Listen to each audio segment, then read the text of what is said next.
자, 반갑습니다. 정병훈 선생님입니다. 2024학년도 대학 수학능력 시험에 대한 총평, 수학 영역 총평 해보도록 하겠습니다. 사실 이제 많은 얘기를 할 수도 있겠지만 핵심적으로 한 세 가지, 두세 가지 하여간 그런 얘기를 중심적으로 좀 하겠습니다.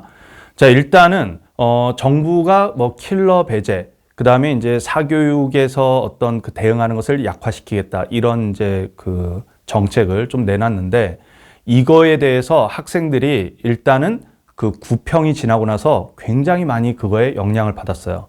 무슨 영향을 받았냐? 사실은 학생들이 뭐냐면, 이게 그 시간이 가면 갈수록, 수능이 가까워지면 가까워질수록 학생들의 이제 멘탈이 안 좋기 때문에, 멘탈이 안 좋으면 어떤 일이 자꾸 벌어지냐면 자기가 믿고 싶고 보고 싶고 하는 대로 보게 돼 있어요. 그러니까 뭐냐?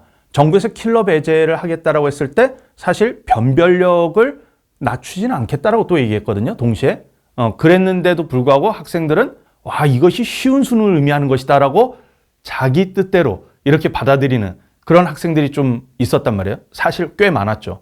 그러다 보니까 수능날 시험을 보고 나서 물론 국어 영역이 엄청 어려워서 상당히 멘탈이 좀 깨지고 그러기도 했지만, 수학이 생각보다 너무 어려웠다, 이런 반응을 띈 경우가 많았죠. 그렇지만 실제 컷이 나온 걸 보면 꼭 그렇게 어렵지도 않았었습니다. 제가 2024학년도 수능 시험지를 딱 처음 봤을 때 2023학년도 수능에 비해서 그렇게 안 어려운데?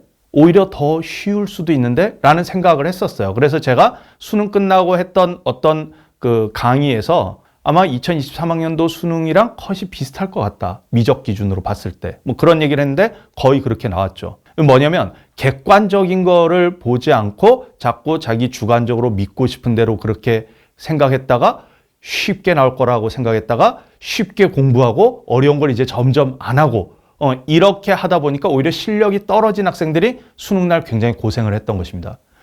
그렇지만 자기 실력이 탄탄했던 학생들은 수능날 오히려 더 쉽다고 느꼈을 수도 있어요. 이게 이제 보여주는 바, 이게 이제 뭐냐면, 일단은 정부의 정책에 대해서도 좀 그 얘기를 해야 되는 게, 정부 정책에 대해서 어떤 평가를 한다라는 뜻이 아니라, 일단 정부가 뭐에 대해서 얘기를 할 때 그 말이 객관적으로 수능이 상대평가제 아닙니까? 결국은 그 상대평가 제도, 이거 자체가 사라진 것이냐 아니냐, 이게 일단 중요해요. 킬러 배제, 이거는 부차적입니다. 왜 그러냐면 어차피 경쟁 체제가 그대로 있는 상태에서 킬러 배제한다고 해도 어차피 정부는 변별력을 어느 정도 갖추도록 내기가 쉬워요. 그러다 보면 다른 데서 또 난이도가 올라간다든가 여러 가지 방식을 통해서 변별력을 주려고 하기 때문에 어떤 방식으로든 간에 결국 경쟁 체제가 유지가 된다는 것이에요. 그게 더 중요한 요소지, 정부의 그 단기적인 어떤 정책 발표, 이런 게 중요한 요소가 아니라는 것입니다. 일단은 그렇기 때문에 여러분들이 그냥 시험이 어떻게 나올 것이다, 내가 원하는 방식으로 나올 것이다, 이렇게 안일하게 생각하시면 안 된다. 이걸 좀 먼저 말씀을 드리겠고요. 자, 그리고 정부에서 이렇게 어떤 정책 변화를 급격하게 내놓을 때는요, 기본적으로 여러분들이 중요한 특징을 이런 거로 보셔야 돼요. 뭐냐면 정부가 어떤 방향으로 가고 있다, 이거보다도 일단 앞날이 불투명하고 불안정하다, 이게 주요 상황이라고 보셔야 돼요. 그리고 정부의 그 출제, 특히 이제 평가원의 그 출제 경향을 그동안 잘 보면 되게 단기적 대응이 많습니다. 뭐냐면 그 전에 시험에서 어려웠다라고 비판을 많이 받잖아요. 그럼 그 반대로 튀어서 쉽게, 쉬었다라고 비판을 받잖아요. 반대로 튀어서 어렵게, 이렇게 사실 변화구를 많이 줘요, 생각보다. 그렇기 때문에 단기적으로는 굉장히 변화할 가능성이 많고, 정부에서 게다가 어떤 개입을 통해서 뭔가 정책 방향을 또 내놓으면 그게 구평 때 변했다, 수능 때 변했다, 변화 가능성이 큰 시험이라는 거예요.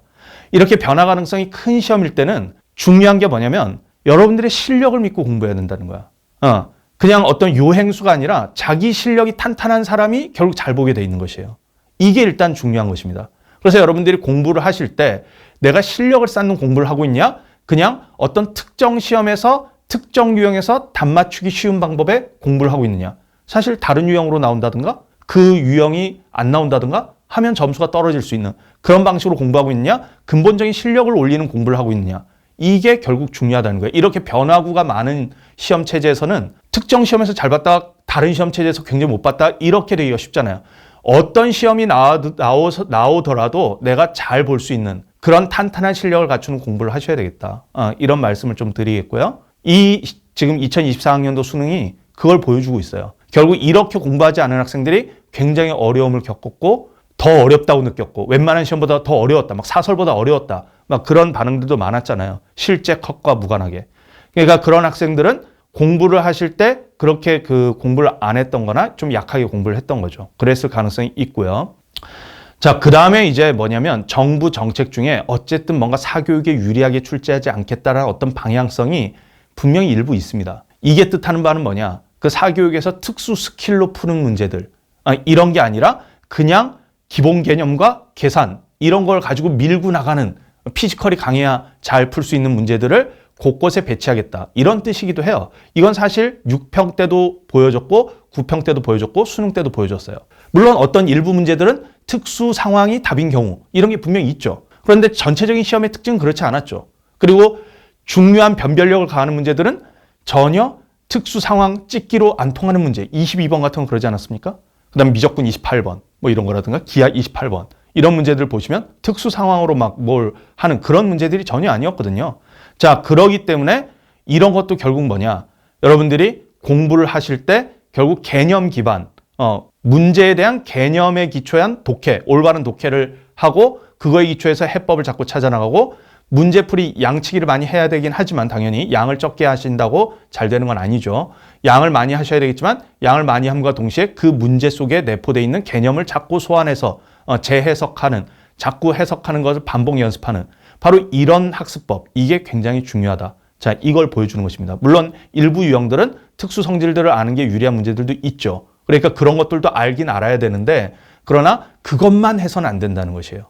그거의 밑바탕에 스킬들 아래에 자기의 피지컬이 있는 그 조건 하에서 스킬을 위에다 쌓아 나가야 여러분들이 고득점을 얻을 수 있다.